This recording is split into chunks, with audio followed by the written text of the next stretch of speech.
وزیر اعظم آزاد کشمیر چودھری انوار الحق نے آل Kashmir news paper society کے نو منتخب عہدیداران سے حلف لے لیا۔ وزیر اعظم آزاد کشمیر چودھری انوار الحق کا حلف برداری کی تقریب سے خطاب۔ کشمیریوں کا پاکستان کے ساتھ لازوال رشتہ ہے جو لا الہ الا اللہ محمد رسول اللہ کی بنیاد پر قائم ہے۔ ریاست کے آئینی نظام کو خطرے میں ڈالنے، پاکستان کے ساتھ رشتے کو کمزور کرنے کی کسی کو بھی اجازت نہیں دی جا سکتی۔ AKNS کے لیے 20 لاکھ روپے کا اعلان۔ مطالبات شہریوں کا حق ہے اور جائز مطالبات پورا کرنا حکومت کی ذمہ داری ہے۔ جب تک قلم میں اختیار ہے، ایک ہی مشن ہے، مخلوق خدا کی بھلائی کے لیے کام کرنا ہے۔ آزاد کشمیر میں میرٹ کو 100% یقینی بنایا جائے گا۔ ریاست سے فرسودہ نظام کا خاتمہ اولین ترجیح ہے۔ رواں اکتوبر کے ماہ کے آخری عشرہ تاسیس کے طور پر منایا جائے گا۔ عشرہ تاسیس کے موقع پر سیمینارز، اسکولوں اور کالجوں میں تقریری مقابلے اور تقریبات منعقد کی جائیں گی۔ صحافیوں کی فلاح و بہبود کے لیے حکومت تمام وسائل مہیا کرے۔ AKNS کے پلیٹ فارم سے ایک ڈسپلنری کمیٹی بنائے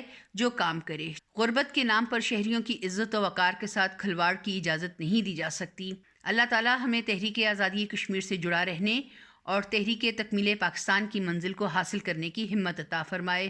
سینئر وزیر کرنل ریٹائرڈ وقار احمد نور، وزرائے حکومت فیصل ممتاز راٹھور، چودھری محمد اخلاق، پیر مظہر سعید شاہ، محمد اکمل سرگالہ، چودھری اظہر صادق، دیوان علی خان چغتائی بھی موجود تھے۔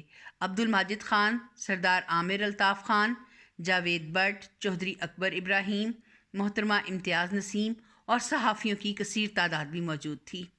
صدر AKNS امجد چودھری، جنرل سیکرٹری راجہ امجد، سینئر صحافی سردار ذوالفقار اور دیگر مقررین نے بھی خطاب کیا۔